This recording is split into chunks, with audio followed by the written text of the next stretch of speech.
Just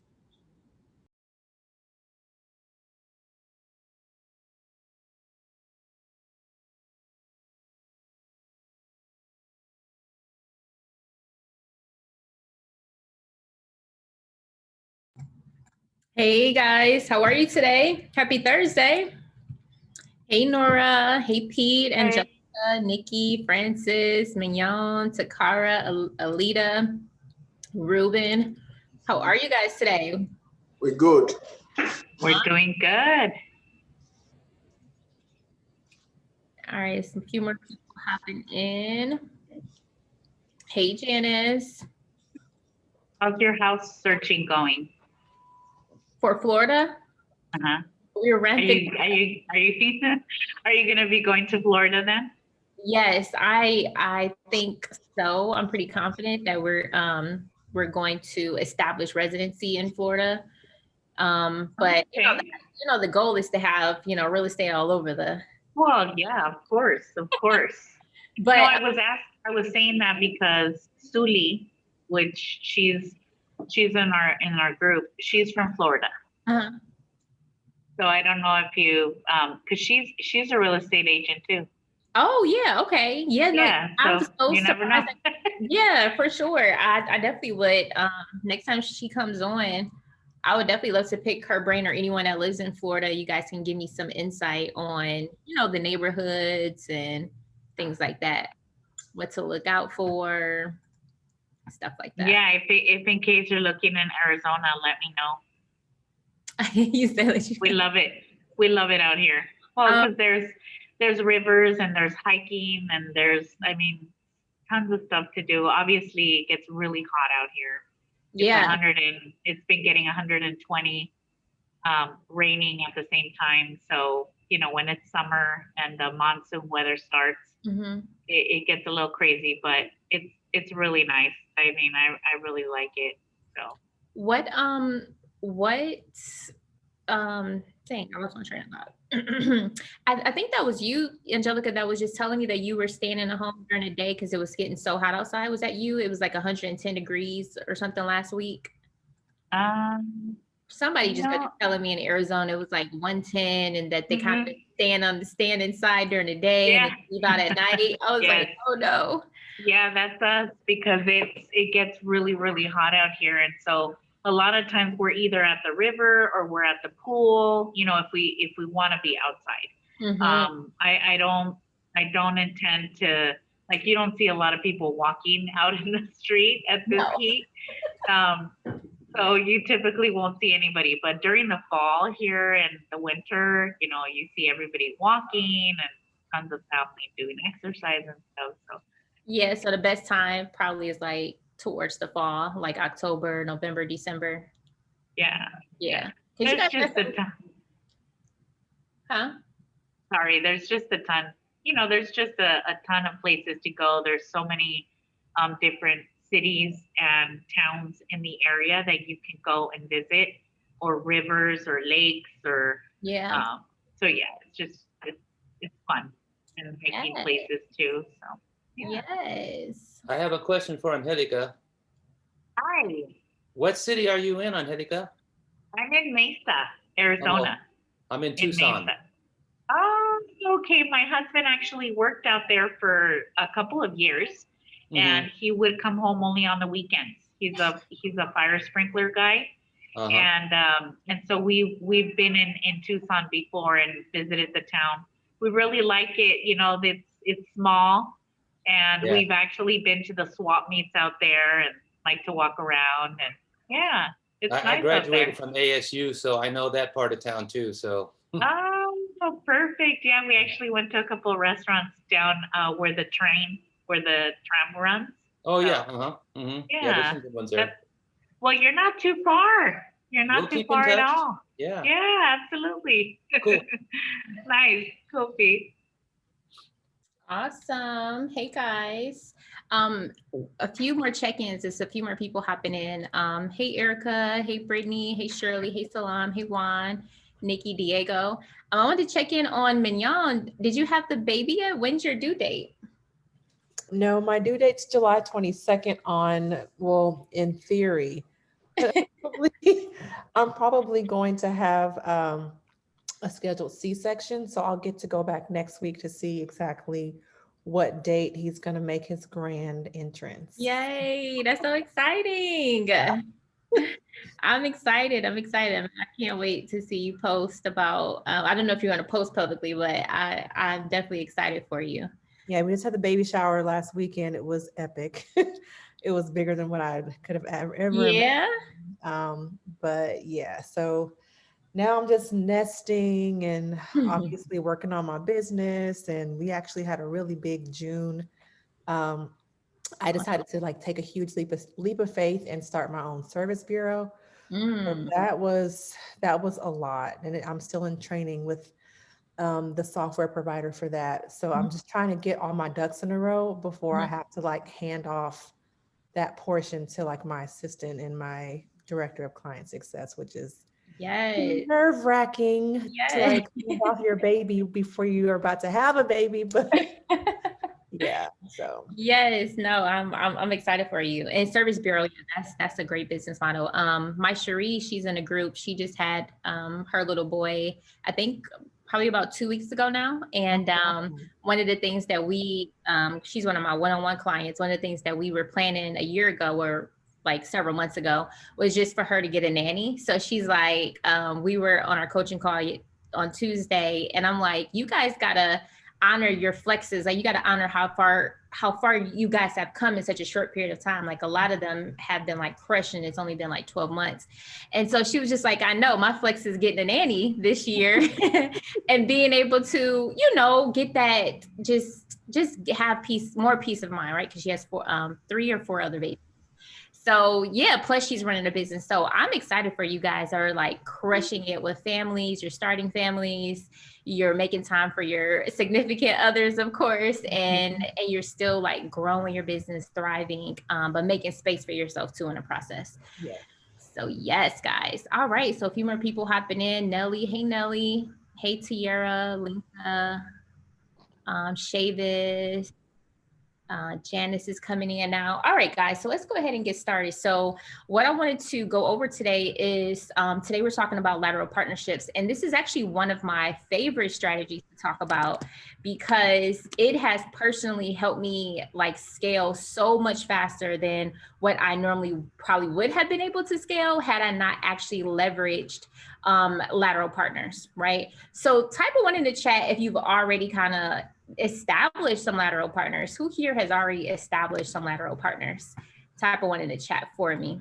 If you don't know what a lateral partner is, type a dizzy face emoji in there or some eyeballs and let me know that you don't know what that is yet. No worries.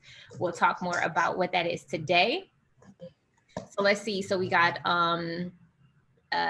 Nora, Mignon, Katrina, Janice. Okay, perfect. You guys know what lateral partners are. Perfect. So a lateral partner is a person that you link with who sells non-competing services, right? So this could be, for me, this was other insurance agents and brokers. This was real estate agents and brokers. This was just people that were in prominent positions with their business, people that had influence over other people, right? People who had a lot of credibility in their industry or niche.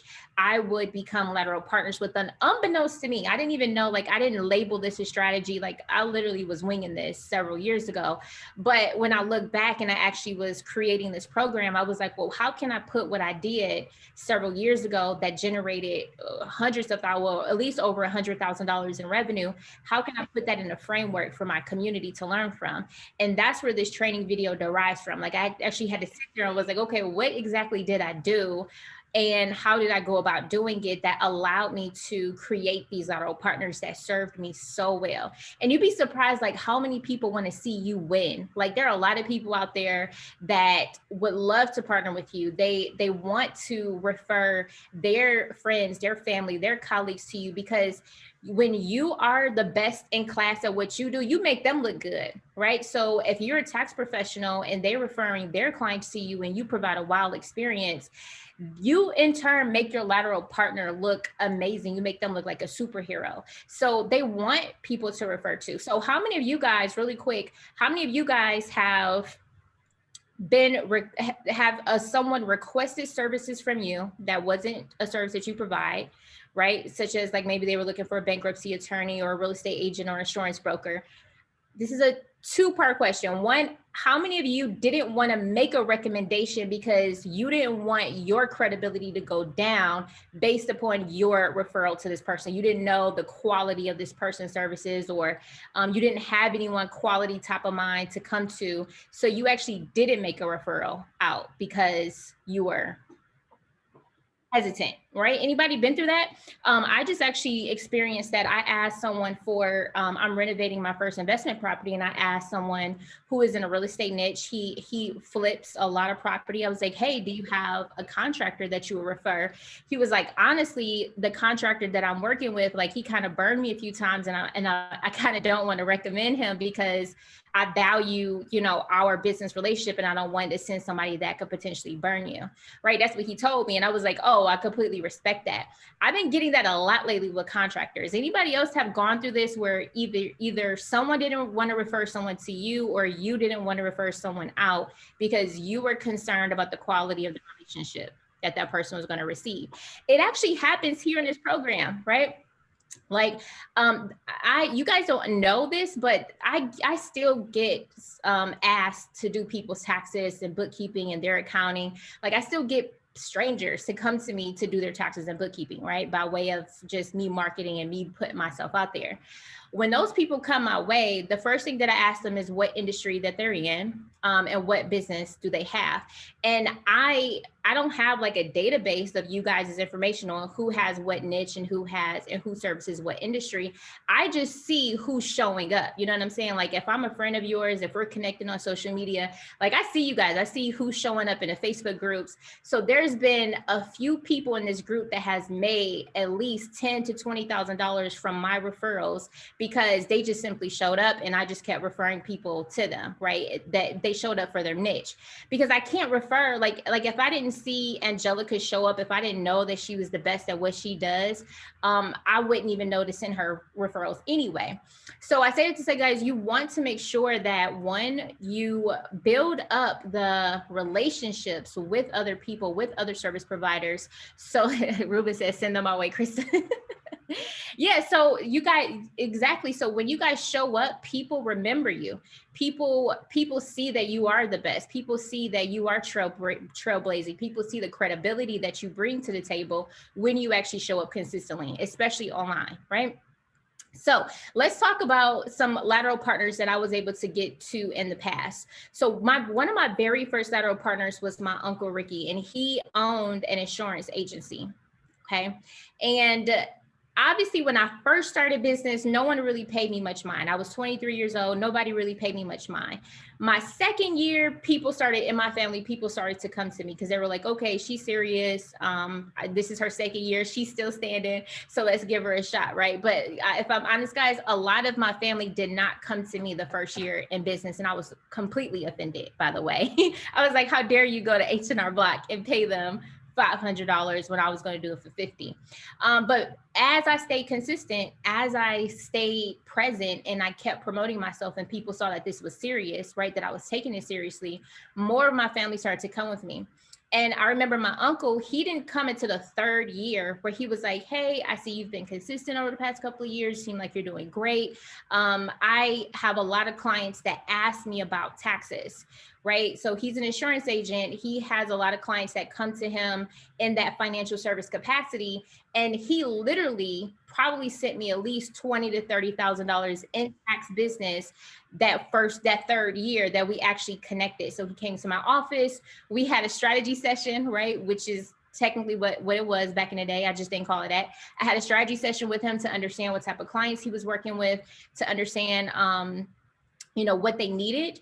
And we built up a referral policy, right? So I did pay him a small referral fee. I think it was like $25 per person that he referred to me, but it still resulted in thousands of dollars in revenue to me. And that was just with one lateral partner. My second lateral partner was a finance manager at a automobile sales location. Okay. He found me, right? So mind you, I'm staying consistent on social media. I'm showing up on Facebook. I'm showing up on actually it was really just Facebook at the time, I think, or I think I might still was posting on Instagram. I'm posting about my business. I'm posting tips, right? Everything that I'm teaching you guys right now. He slid in my DMs and he was just like, yo, I have a lot of business I need to send to you for this tax season. We hopped on a phone call, which was then a strategy session. And he's like, I probably can send you at least $100,000 in revenue just this tax season, because that's how many people, like that's how much influence he had in his sphere. And he did, like he referred to me dozens of people that came to me that I was able to charge $300, $400, $500 per person. And these partnerships continue to grow. Like every single year, I would get multiple people that was ready, willing, and able to send me business at a drop of a hat. And it was my responsibility to just show up, do a great job, provide a wow experience, right? Give clients the great results, and it completely snowballed from there. Because once you have that first lateral partner and you do a good job to that client, then that person referred people who referred people. You see how the snowball effect can go out. Just by one person's referral, you literally can acquire an additional 50 to 100 clients just with one person's referral. So every single year, I really wish I was more intentional about this, right? I was just winging it, guys. I was just winging it and winning, okay? That is what we say. I was winging it and winning, but I want you guys to be intentional about this strategy and actually cultivate these relationships, because I'm telling you, people want to they want to partner with you. They want to send tax clients your way, bookkeeping clients. They want to look like the superhero, right? Because they know that you're the best at what you do in your niche, in your industry. And this could easily be multiple six figures to your business, right? So here's what I say about life charging partnerships.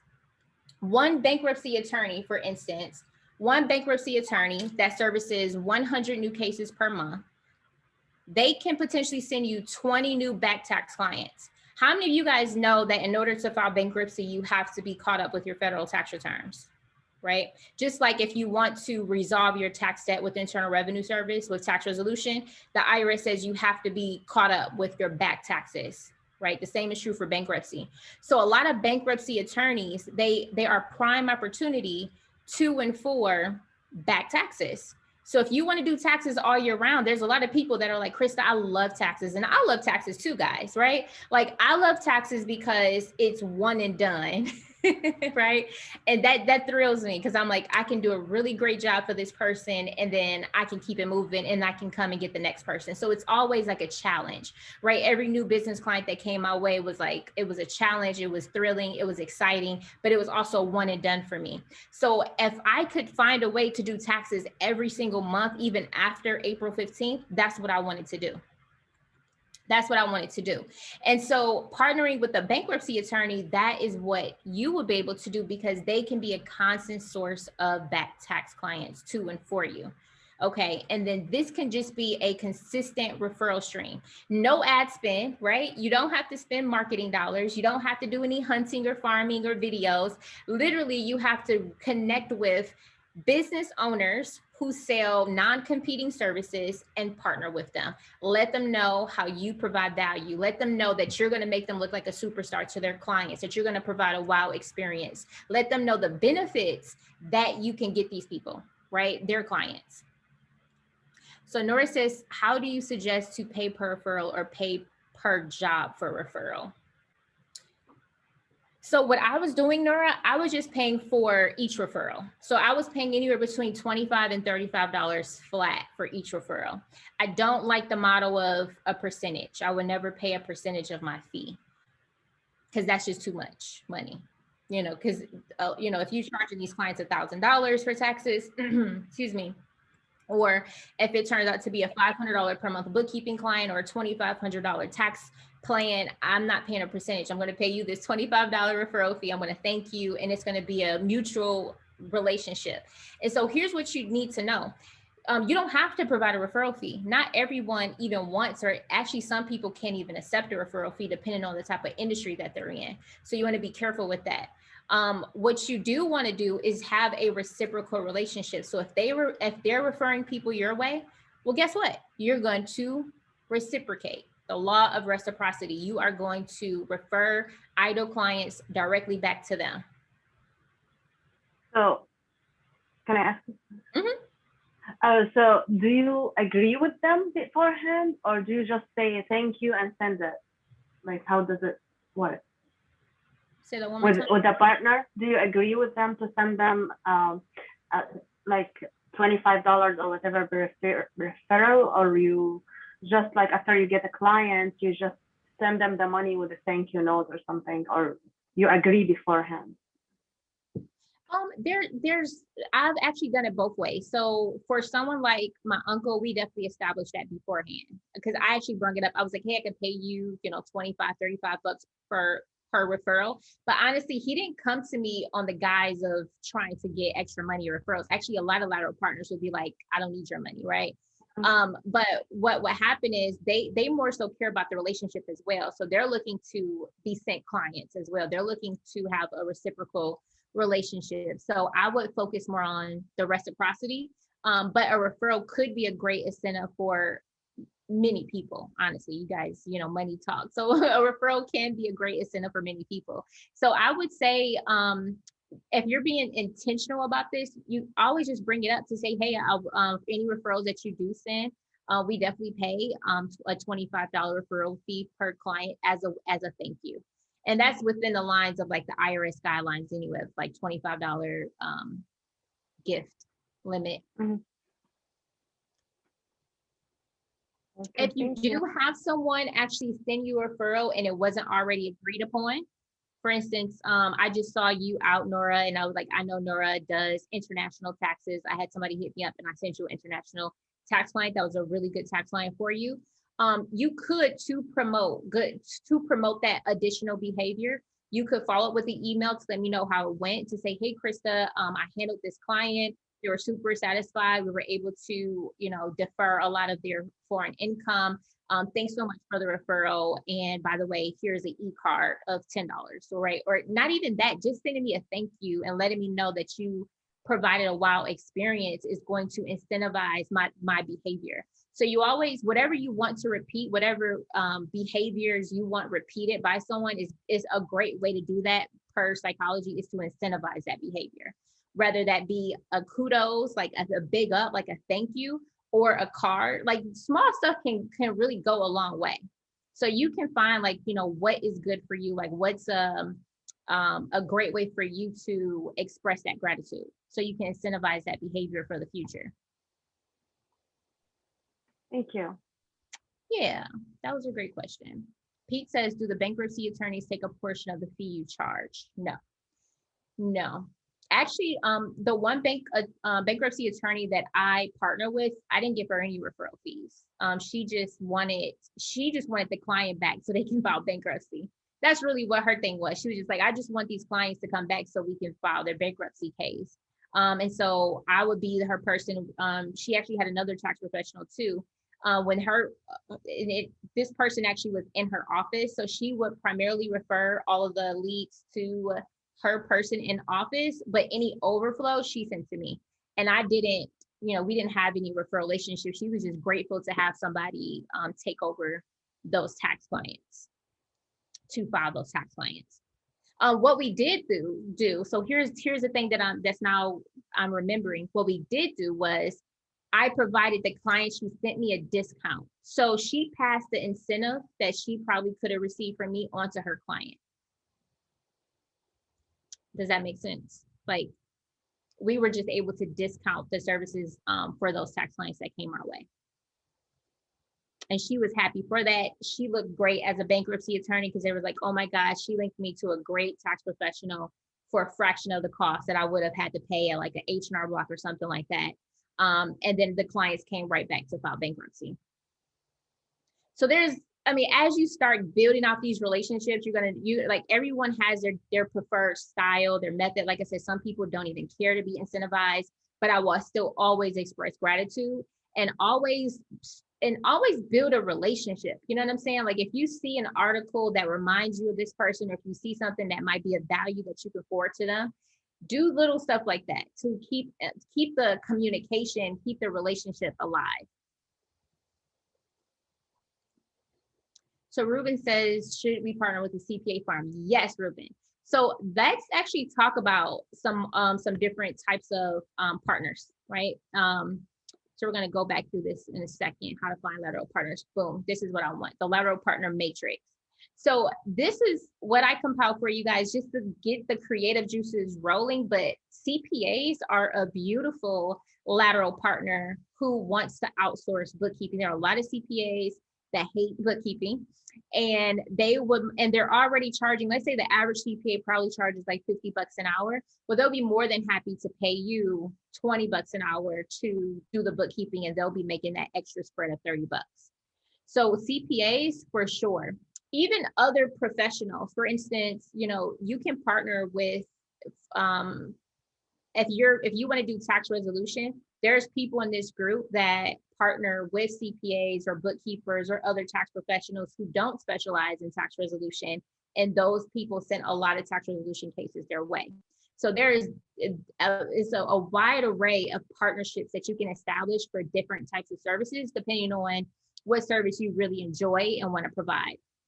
So what I put up here was taxes, right? Financial advisors, bankruptcy attorneys, real estate agents, credit repair specialists, anyone that deals with getting approvals for someone, or anyone that needs taxes completed in order to fulfill their service is a great lateral partner.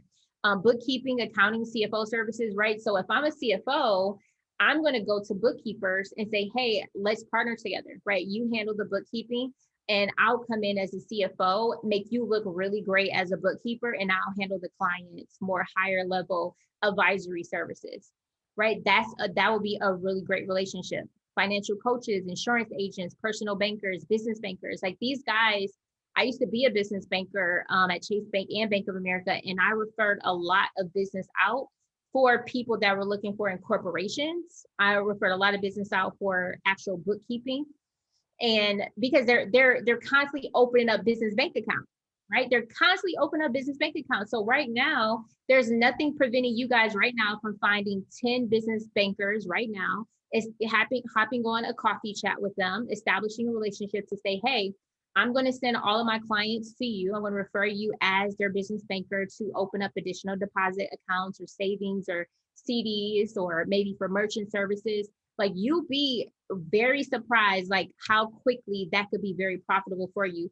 That me as a business banker, I probably opened up maybe 10, on average, about 10 new business accounts per week, right? And if I'm sending you, hey, Nora, here's another business owner, we just established their banking relationship.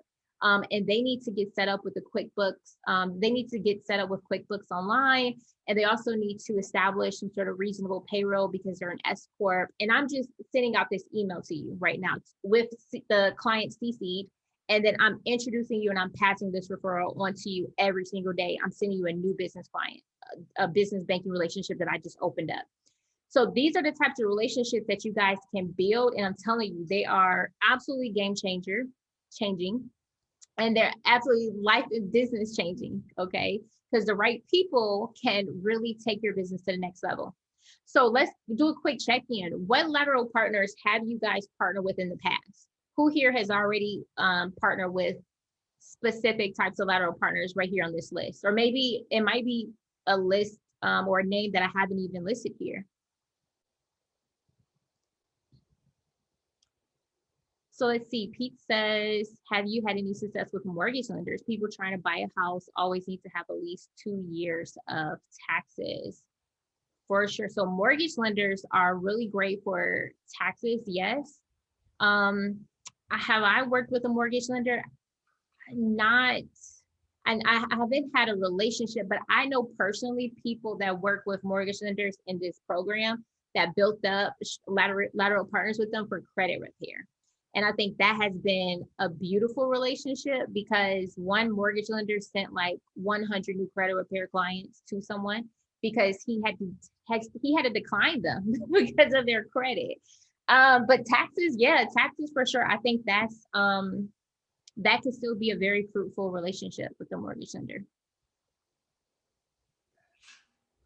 Especially, I would probably prefer to go after the mortgage lenders that writes more investment property loans, because I want the business deals. I want to help them get their profit and loss together, their balance sheet, those things that typically they need to establish their income. So I would definitely partner with mortgage lenders that their job is to write loans for investment property.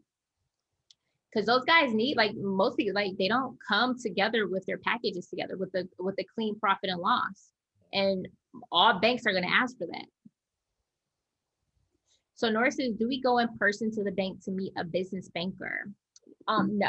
So we do everything online. Everything is still online. We are not door knocking in real life. We're going to door knock from the comforts of our home, eat some ice cream on our couch while the kiddos play, right? We're going to be making those connections right from the comforts of our home. So here's what I want you to do. Right now, actually, let's just do a live demonstration instead of showing you the slides. Let me just go to LinkedIn really quick. Is that okay with you guys? If I just show you live what this looks like? All right. So I'm going to LinkedIn, and okay, Nora. So if I want a banker, one, let's figure out which bank do you bank at right now, Nora? PNC. All right. So let's type in that. Let's do PNC banker. Let's see what comes up. And then I'm going to toggle to people. You guys can see my screen, right? I'm good? Okay. All right, so the beautiful part about social media is that they only want to show you results that are applicable to you, that are more likely, that you're more likely to be applicable with, okay? So when I just search for PNC banker, guess what happened? It's pulling up all the people within my area. All these bankers are in my area. So let's look at David. David Billy Jr. Hey, David, he's a universal banker at PNC. He's right up the street from me, Bloomfield Hills. Right, I can make a connection to say, hey, David, well, let's see where does he give us more information about him being a banker. Let's see, he might. Okay, so he's been in the banking industry for a while, since 2017, it looks like. Oh no, he goes back to LaSalle Bank. Okay, so he's been in the industry for a while. So he's a universal banker at PNC right now. He just started in April. Listen, I would reach out to him and I would congratulate him, like, hey, David, congratulations on a new position at PNC. Super excited for you. Looks like you got a lot of experience in there.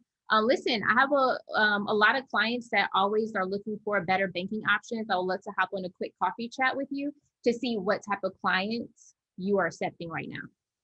He's going to say yes, because you're positioning the message to benefit him. Right? That excuse me, guys.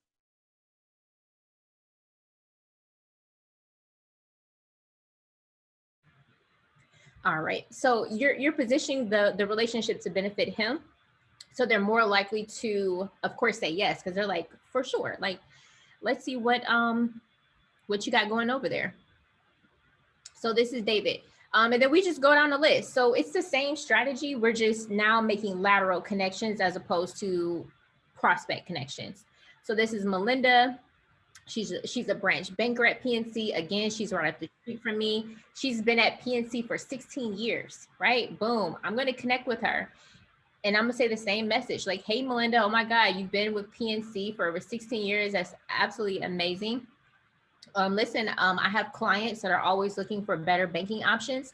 I would love to hop on a quick coffee chat to see what clients I can send your way.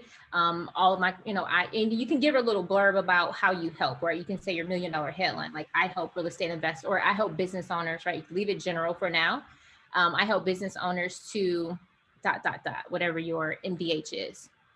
So what the goal here is, guys, is I would love for you guys to lock in like 5, 10, 15 different lateral partners and across many different industries, make connections with them, hop on coffee chats with them, right? Make network within your local communities with these lateral partners, build up these connections, build up your proverbial, what is it, the red book or the black book? Build up the book of business that you can tap into, and then send them referrals, right? You know, someone in the area, say, hey, I'm working with Melinda over there in Wixom. She's wonderful. She'll help you set up your profit first accounts, right? If you're teaching your clients about the profit first method, like that's a beautiful relationship to, and just round robin the leads out, right? So don't prefer, you know, obviously if you lock someone in and they're really good and you're like, man, this is my go-to person, then rock out with them. But in the beginning, you want to kind of round robin the leads out. So I'll send some to Melinda. I'll send one to David one day. I'll send one to Curtis, but the act of just sending one is powerful, just to send an email. And so how do you do the referrals, right? The referrals are very easy. So what we do is you go to your email account, right? I'm gonna send an email to Melinda. I'm gonna CC my referral, right? And then I'm gonna say introduction to Melinda with PNC. And then I'm gonna proceed to type out my email to say, hi, Melinda. My client is in the construction niche or the real estate or whatever industry. They're looking to establish their profit first method accounts. They need to set up an account for their tax liability, for their operations, and for their savings. And then I'll say, hey, client, here's Melinda. She's absolutely amazing. You're going to really love working with her. Let me know if you guys have any questions. Have a great day. Boom. That's your referral that you sent out. Just doing this, and you can do this right now. I'm pretty sure there's people that you know that need services that you can just make an introduction to and CC them on an email. That's not hurting anyone. It's just email. And then let Melinda come in and take over the email chain. And then if you find a lateral partner that's poor in their follow-up, drop them off your list. Like I've worked with people that are just like, hey, I sent them business and it just fell through the cracks. And now I know I can't really rely on that person in the future. So I just cross them off my list of lateral partners. What questions do you guys have about this part? All right, so let's see, type them in the chat for me and then I'll keep going down this list.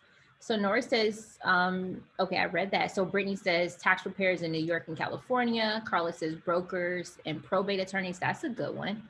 Janice says CPA and real estate. Lakeisha says business coaches. Yes, that is a good one. Shane says financial advisors. Ann says real estate agents. Yep. Shane says business coaches. Linka says financial advisors and real estate professionals. Janet says attorneys. Absolutely. Attorneys are beautiful. Lisa says loan officers. Mignon says CPAs, business coach. Nora says you have an attorney that he's getting you 2 nonprofits, right? Yeah, I remember you saying that. 2 nonprofits to do their 990 so far and promising more for next year. Listen, do an amazing job, right? And keep him in the loop. Like, don't ever think that your referral partner doesn't want to hear from you. Like when they refer people to you, it feels so good for you to just follow up, to be like, hey, just wanted to send you a follow-up. I mean, obviously you're not going to disclose any confidential information. Can we agree we're not going to do that? We're just going to give them an update on the quality of the relationship to say, hey, I'm on top of everything. Again, I appreciate you. I'll let you know when everything is finalized with this client's file. Thanks again. Right. And it feels good because they're like, man, Nora is on it. Right. She's so on it. She sent me a follow-up. How many people are going to send their referral partner a follow-up on the client to let them know like, hey, they're in good hands. They're being taken care of. I'm answering all of their questions. You're reinforcing that behavior. Lisa says real estate agents. Nora says you have a call with the business coach next week, right? Salon says if the specialist, yes, an insurance agency, yes, Salon. That's great for the trucking niche. That is great for the trucking niche. Okay, so you guys seen my screen when I did this, and I'm not sure if I had it on pause or not, but let's go back to the presentation. So what I would love for you guys to do is spend some time, at least, I would say, can we do at least once a month on this? I would love for you to try to incorporate at least once a week, like just 30 minutes a week, just being strategic about connecting with people. going on LinkedIn to say, okay, I would love to connect with more bankruptcy attorneys, right? And then typing in bankruptcy. If I can spell bankruptcy. Typing in bankruptcy attorney, pressing enter, then hitting on people, and then boom, I have Jordan, I have Derek and Cheryl and Julian and Kiera and Gina and Kim, right? These are all my people. They're coming up. They're all within my area that I can partner with.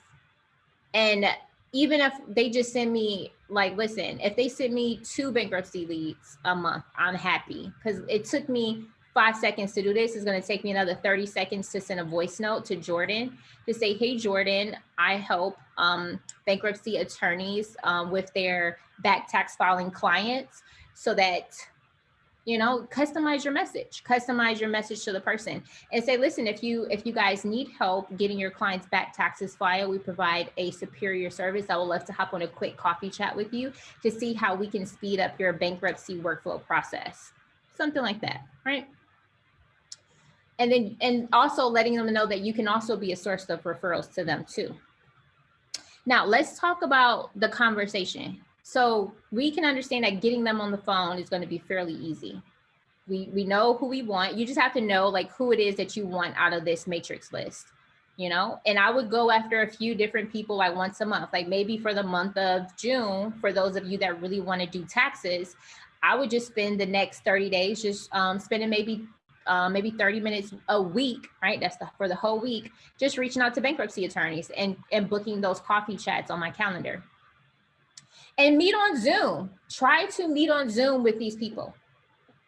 It's so powerful for them to see your face and for you guys to build up that initial connection, because that's memorable. Anyone can hop on a phone call that's like there. It's antiquated, okay? Now we have Zoom, so I can just see all of you guys from wherever they're at, and keep it moving that way. There have been people that met in person. And if you are a meet in person type of person, go for it. But I wouldn't just make that your only way, because some people are really busy. It's quicker for them to hop on a 15-minute call than to actually take an hour out of their time and sit with you. So Zoom would be the preferred way. But you will build these relationships up enough to where these people would become like some serious business partners that you will meet up with every once in a while. So moving on to the connection message. So Brittany says she spent some time connecting with EAs who may need to pass tax prep clients today. Yes. So the connection message. So we talked about the connection message a little bit just a moment ago, but let me just make this a little bit bigger. There we go. Move this over here. So it says, hey, Ben, it's nice being connected to you here on Facebook. I've been following you for a while and I love the great work you've been doing. I'm sure I have some clients I can send your way. Do you have 15 minutes to hop on a quick call so I can understand what types of clients you are looking to get more of and to learn more about your services? I'm an accountant and I work with over 100 individuals and businesses to reduce their tax liability, increase their cash flow. Do you have time tomorrow or Friday to hop on a quick coffee chat at 9 a.m. or noon? So what I did here, you guys could just swipe this whole message, right? It works. Is one, I'm saying, I love the great work you've been doing. So this again is going back to that sales psychology. You want people to feel like they know you and that you've been following them. Like you want to put that perception out there, like you've been doing some really great work out here in this community, but you can always make this special to how you speak, right? Or you can actually pull up something specific. If you want to go a step up, pull up something specific that they've done great work in and mention that here. This sales psychology is, I'm sure I can send some clients your way. Like this satisfies the what's in it for me. People want to know, like, why would I engage with you? Boom, we're tackling that out the way. Do you have 15 minutes to hop on a quick call so I can understand what type of clients you're looking to get more of and to learn more about your services? Again, I'm selling what's in it for him. I'm not coming to this like, hey, I want you to send me all of your business clients so that I can generate an additional $100,000 in revenue. Even though, if we're honest, guys, that is the intention. Can we agree? But no one is going to respond to that. So what we're going to say is, hey, the intention is for them to send business your way, but you also have an intention to send them business. You also have an intention to hopefully make them an additional $100,000 in revenue. So it is a mutual beneficial relationship. Okay. We really want to have a win-win relationship and most things that we can do in life. Now we go into this part down here. I'm an accountant and I work with over 100 individuals and businesses to reduce their tax liability, increase their cash flow. Can anyone tell me why I put this here? Just unmute yourself. Can anyone tell me what sales psychology this is satisfying right here, this little sentence? It's reducing their needs, Krista, right? So it's like it's one less thing that the other person doesn't have to worry about. So they can just give it to you. And that way you solve their problem, right? Yep, that's one. I like that. Reducing their needs. Anyone else know what this psychologically is saying to someone? Gives you credibility. Credibility, yes. Nora, what were you about to say? I would say that you're able to send 100 clients their way. Boom, right? Psychologically, you're saying, I understand what type of clients I want to understand what type of clients you're looking for and learn more about your services so that I can send them your way. I work with over 100 types of people that could be a potential client of yours, right? It's like the psychology of this person actually has value to give me. Great job, guys. All of them was great, but the most sales psychology is like, again, what's in it for me is what they're always thinking about. That's just our normal human reaction is what's in this for me. And what's in it for me is more clients, potentially up to 100 more. Even though you never said that, you're planning the sales psychological strategy in their mind for it. Okay, now the last part here, tell me what am I doing right here when I say, do you have time tomorrow or Friday to hop on a quick coffee chat at 9 a.m. or noon? What does it say about me? You're booked, like you only have these 2 times available. Oh, Tim says you're busy. Brittany says making a decision, yes or yes. Yes, guys. Boom. So those are all correct. Another thing that is what it's saying is efficiency and take control and proactive, right? Like one thing that most service providers like this really appreciate is just the ease in which that they can work with you.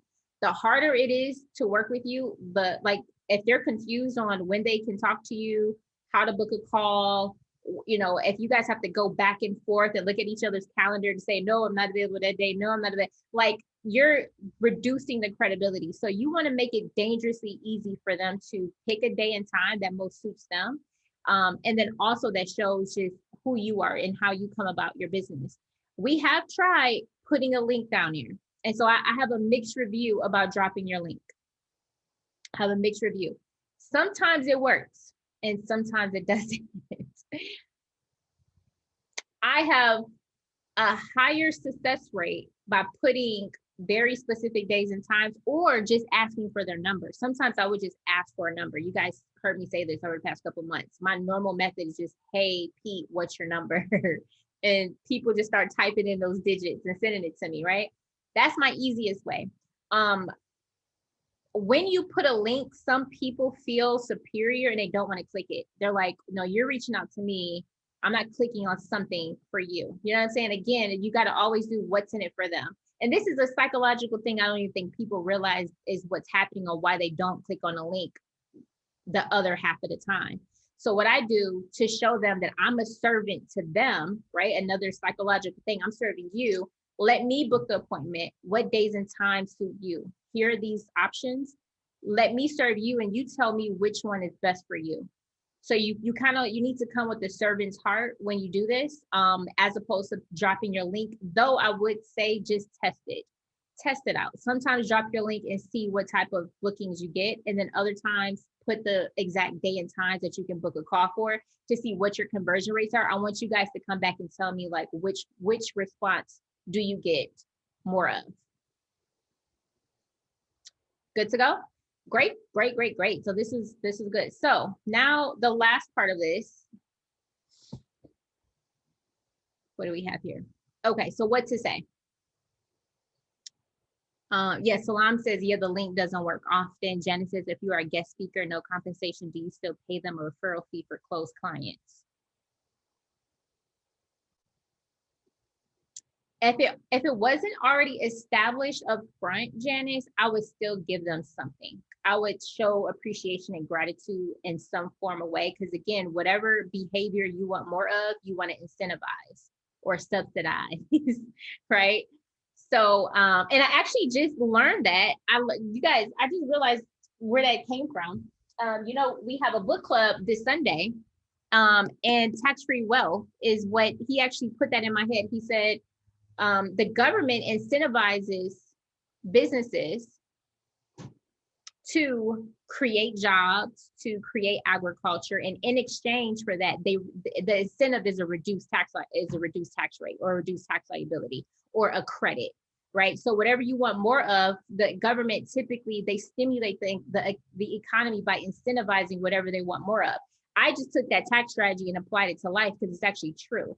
Like if I want to promote good behavior to my children, I incentivize them with something that they enjoy, whether it's playing their game, going out for a swim, you know, money, right? Shopping spree if you're talking to my 13-year-old daughter, right? So even when you're talking about a business relationship, whatever that behavior is that you really enjoy, that you desire, you want to incentivize or subsidize it some way, whether it's a gift basket to their home unexpectedly, a card, right? How many of you guys just received a card from someone in the past and it was like, it made an impression upon you? Like, wow, just a handwritten note to say thank you. I did that to my manager this year. I wrote him a handwritten note. And I think next month is bonus time. So I'm definitely going to be on my best behavior, but I'm slowly enticing him when I start leaving my 9-to-5 job, which I will definitely let the group know when that happens. Yes. But it's looking like, it's looking like probably this year, Krista. So I'll let Yes. Are you going to be able to keep him as a client? Like actually just transition to him? So the plan is I do want to make enough income before I tell him this, because he can easily say no. And I don't want to be, you know, with no money or anything like that. So I at least want to make at least $2,000 minimum monthly on bookkeeping clients a month. Once I hit that 2,000 mark, that's when I'm going to have the conversation.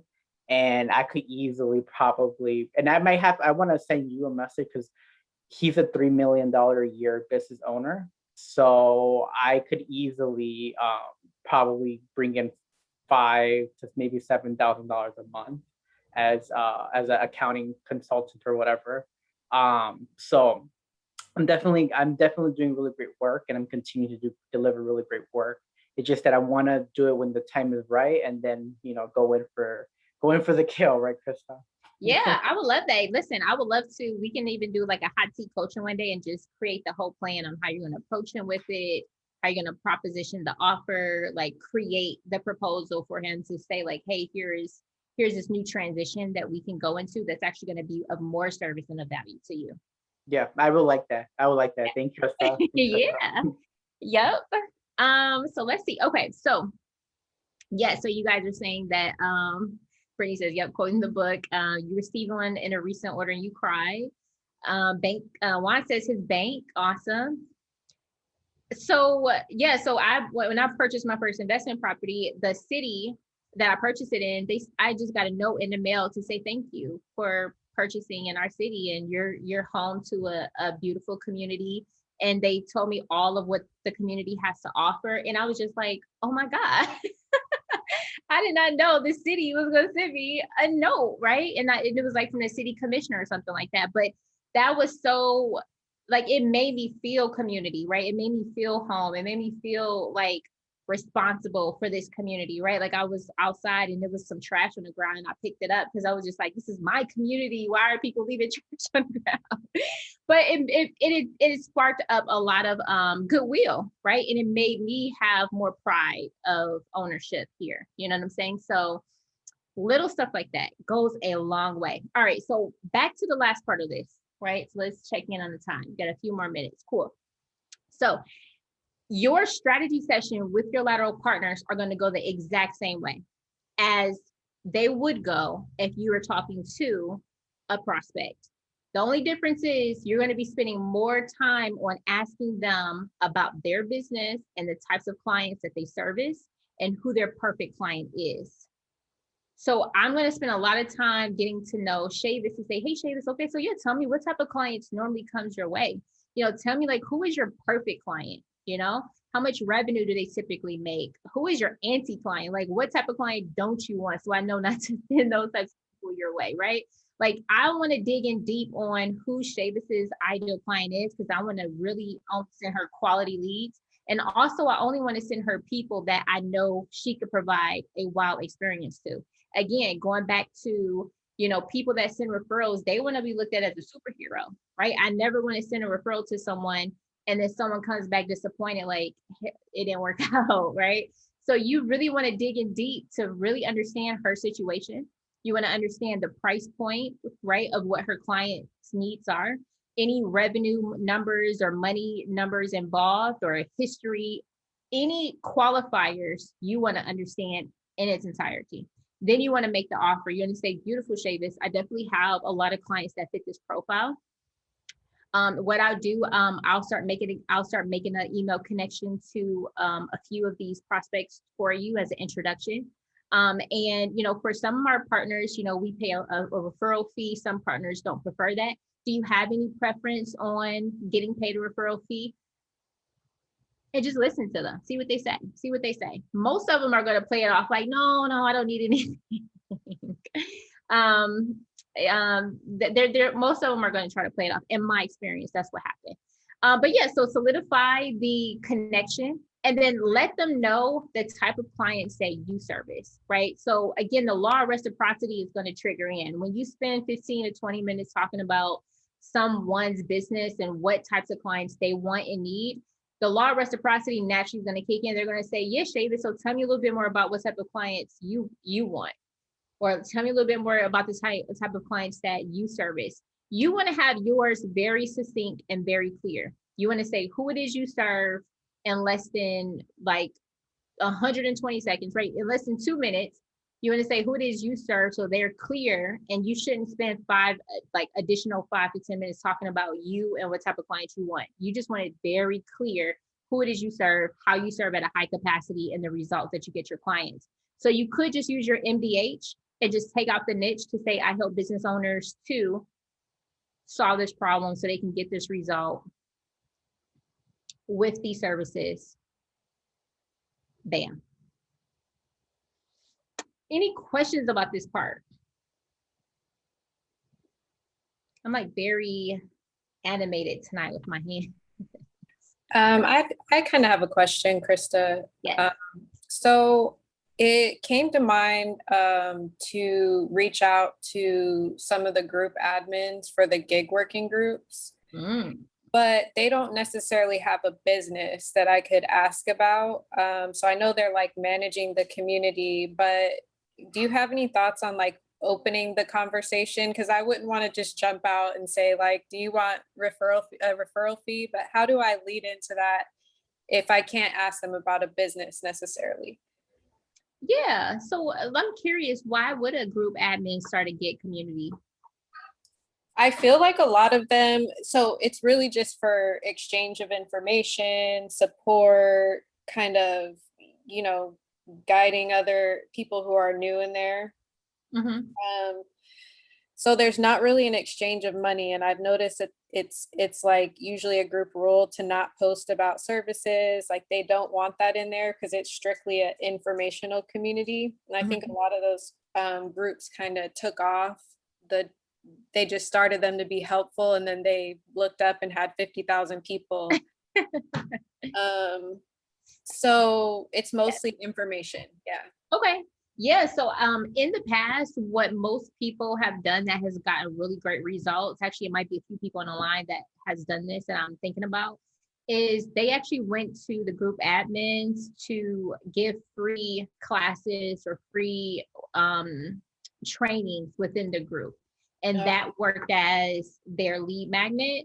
So I would go on a serving piece. Remember, like, so if you think that they're not into like making any money from it, they just wanted to serve at a higher capacity, then that's how I would lead. I would go in to say, hey, we've been noticing that a lot of gig workers wasn't able to get PPP or EIDL.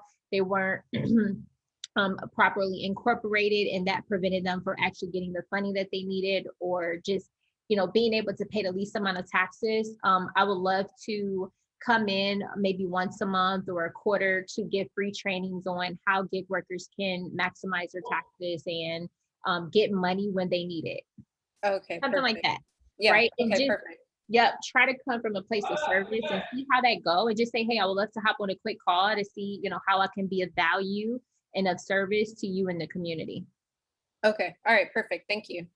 Yeah, let me know how that goes too. Mhm. I know Julia, when she in the group, in the training, I talk about phishing in the Facebook groups, and there's some people in this group that crush that method. So Julia, she was one of them. She just started answering a lot of tax questions in the groups that she was in e-commerce. She started just showing up and answering their questions, and that literally spiraled out of control. Like, people just started flooding to her page. She got contacted by the admins and was like, hey, can you come on? There's been other people in other niches that have done the same thing, that have actually been contacted by admins because they were just giving so much value in the group. And that, like, you know what I'm saying? When you're showing up and giving value, you always get noticed. Yes. Facebook Live in a group. So I would only do a Facebook Live in a group if it was approved by the admin, because I don't want to get kicked out. So only if it's approved. Like, really try to abide by their rules of like the posting rule that they have. But if it is allowed, then definitely you could do a video. Videos are a great way to, but just going in or answering people's questions, I'm telling you, like, if you guys did that probably like 10, 15 minutes a day, just going to your niche groups and answering people's questions, watch how fast you establish yourself as a authority figure and have people start reaching out to you.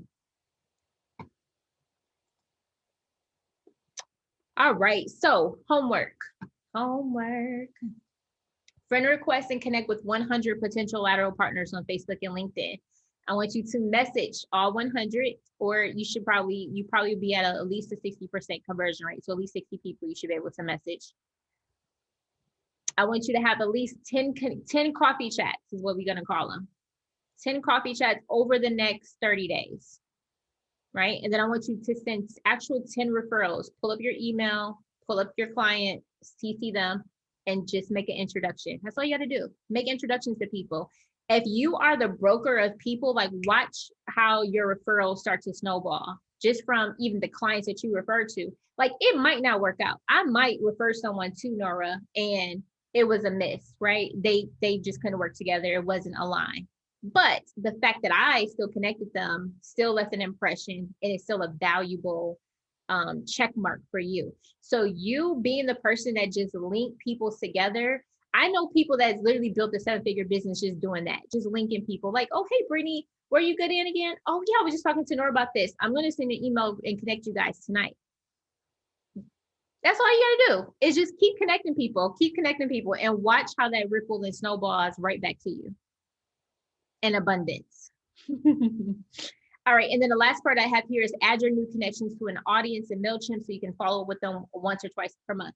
Don't just connect with these people and go and ghost them. Like, don't have a coffee chat with Pete and then ghost him. And you know what I'm saying? Like, don't waste his time, okay? Like, follow up with Pete a month from now, or at least once a quarter.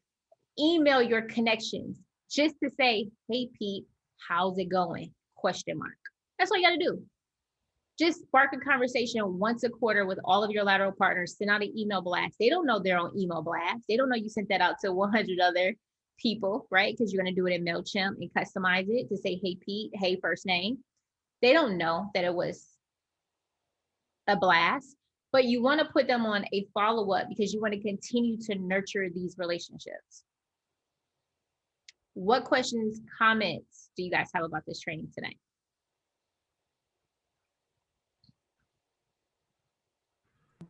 I have a Hey, question, Krista. Krista. Oh, sorry. Oh, Oh, you guys want to just raise your hands? Cool. We Oh, can do okay. that. So if we do have multiple questions, that's beautiful. So just raise your hand and I'll call on you guys. So we'll start with Ruben and then you Okay. guys can start popping up your hands. Hi, Krista. So I have a question. So do you recommend we do this in the beginning or wait till we get more established? Because right now I'm like in the very beginning, like no clients, I like got my Facebook group. So this weekend I'm gonna hash out the Facebook group, my social media kit, everything. So come Monday, I'm ready to start making phone calls, but I have like a online presence already established. Do you recommend that we do this? Do you recommend we do this while we're a little bit established, or what do you think? Yeah, so I would say go ahead. I would want you to have at least a few clients locked in first, because Okay. just the quality of your conversations are going to be different once you kind of lock in your own clients. Mhm. The quality of conversation with your lateral partners, you're going to be more just in tune with a lot of different things that they're going to be saying. So I would say, yeah, start with just your sphere of influence first. Like start with people you know, get them as speaking clients. I think you've already started to do that. Then start with people you don't know using the outreach method, the hunting method, and then go for lateral partners. Gotcha. Yes, that would be my preferred method, my preferred like sequence. Okay, perfect. All right, thank you. Yeah, you're welcome. Takara? Hey, okay, I have a question about this and the program in general. My niche is real estate agents, mainly because I am a real estate agent as well. So my question is, how do I get my colleagues and everyone to separate the two, from me being a tax professional and a real estate agent? So as far as referrals, and like reaching out, like all of the real estate groups that I am in as far as real estate agent. And so they're mainly talking about real estate, and their issues with that. So how do I separate the two? Right. Okay. I see what you're saying. I'm trying to think of when I was in that situation before, because I was in real estate too for a little bit. And and I'm trying to think, how did I transition from that? I think what I did, I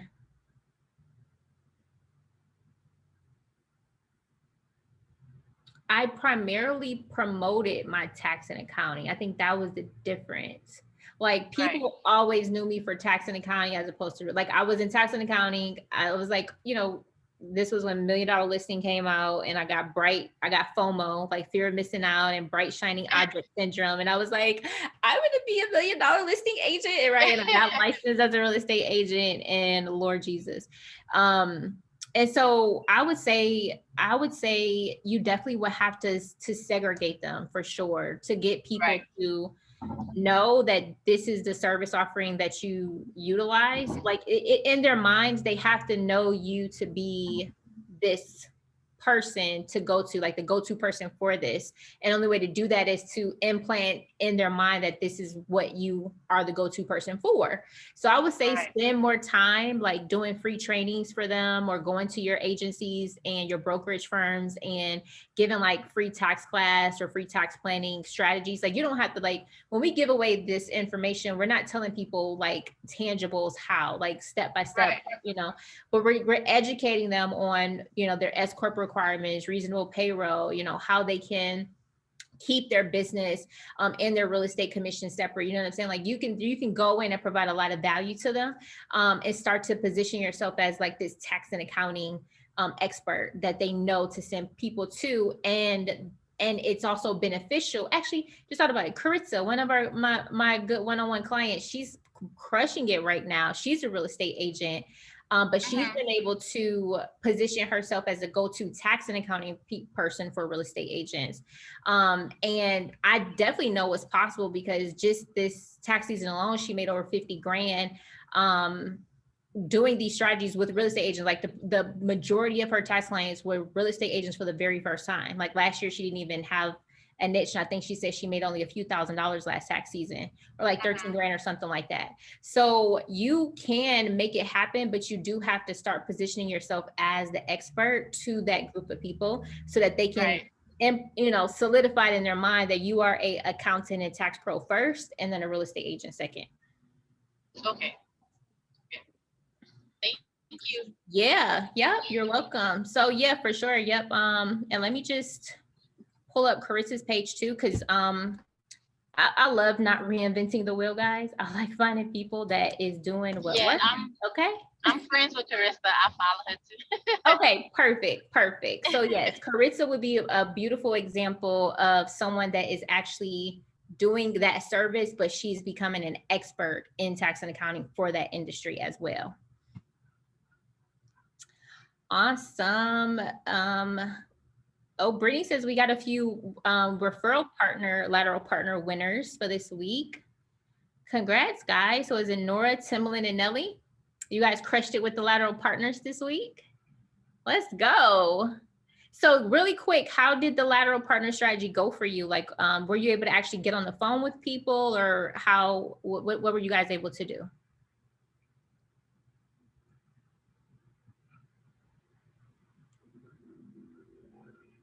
Don't all talk at once.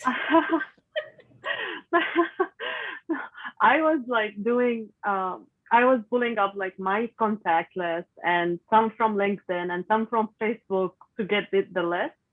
And then like I reached out like to 3 of them so far to schedule an appointment. So I'm talking to one tomorrow, one Monday, and possibly one next week sometime. Awesome. But yeah. Awesome. Yeah. What about you, Timbaland? How did that go? Did you actually have conversations this week? Oh, you're on mute, Tim. Yes, I had conversations this week. I have 5 tomorrow, but for the challenge, I made out a list of 50 people that I want to connect with on LinkedIn. And then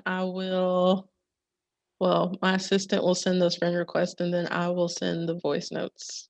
Yes, I love it. And Nelly, how were you able to get yours?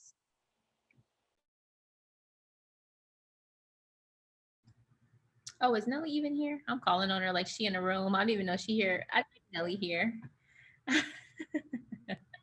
Oh, she's at work.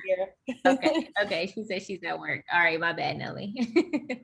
All right, guys. So beautiful just strategy. I want you guys to rock out with it. I'm confident it's gonna work for you. Just put yourself out there, make those connections, start brokering people together, start being of value and service. And I'm telling you, it's gonna come back. You're gonna be amazed at just 1 or 2 people just sending you consistent leads every single month.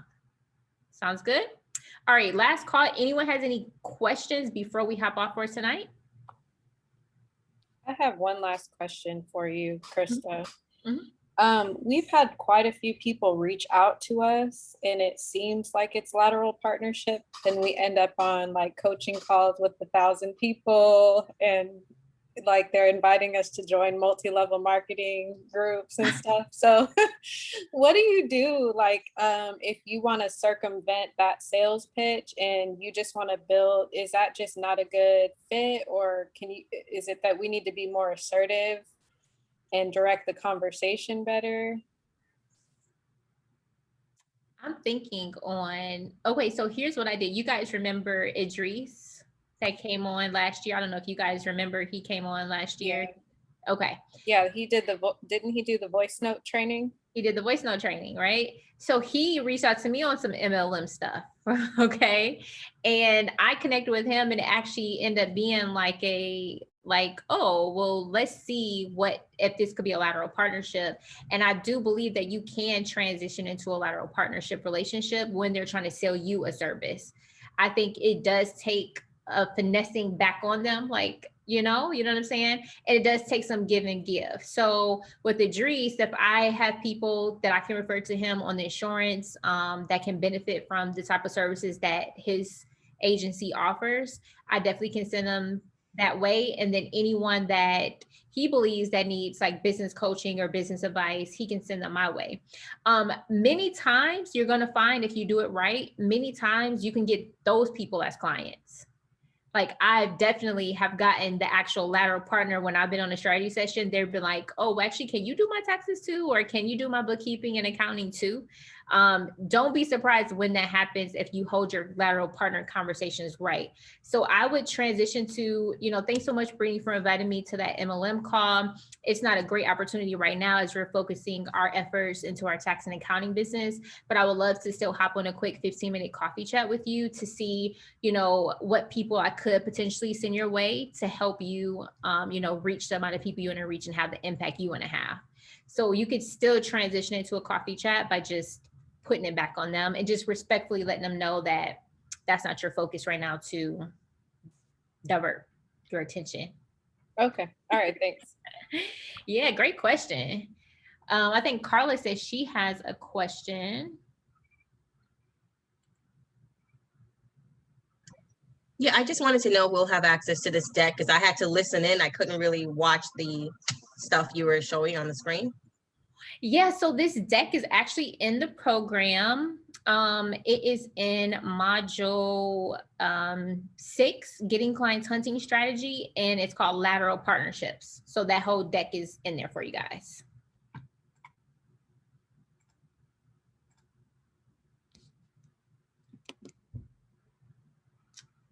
And Derek has a question. Yes, so I have only one lateral partner so far. I would like to get more, and I was thinking about, I guess, dealing with bankruptcy attorneys, because I saw your training on that, and I actually know a few bankruptcy attorneys, so I thought that would be a good one to go after. But my current lateral partner is development, and she kind of like mentors and train other people on how to operate their nonprofit. And so I ended up contacting her because I was looking for a grant writer for one of my clients. And when I found her, of course, she was offering the service. She offered me additional service, which is the mentoring and her training program for nonprofits. And so we kind of had this, I guess, verbal agreement or whatever, understanding that we would bring each other more clients together. So I don't know if that counts as a lateral partner or not. Oh, for sure. Yeah, a lot of people posted when I was asking earlier, like what other lateral partner relationships have you guys had? A lot of people typed in the chat business coaches. And I think those are great lateral partners because they are working with your industry clients on a very intimate level, and they are a beautiful referral partner. So I would definitely partner with her and then make some introductions, right? Send her one introduction email with someone on it, CC a nonprofit that you know that could benefit from her education that she teaches to start the relationship. Sometimes you got to be the first person to kind of send that first introduction email to kind of start that referral and lateral partnership relationship. But once you get it started and she knows that you are her go-to person for nonprofit tax and accounting, like she's going to be a consistent source of leads for you. Okay, good. Yes, get that. All right, guys. Wonderful. Lovely seeing you guys' faces. The next time I will see you is Sunday to talk about our book. I'm really excited to go over it. So if you can join Sunday at 3 p.m. Eastern Standard Time, we're going to really be diving in deep on some of the tax strategies in here. So this is really good for you guys that want to step more into tax planning. I know that's been like a big thing for a lot of people wanting to step into. And some of these strategies, I definitely want to just talk openly with you about it and kind of just, go back and have a really great dialogue on it. All right. Have a beautiful night, guys. And I'll talk to you guys soon. Bye.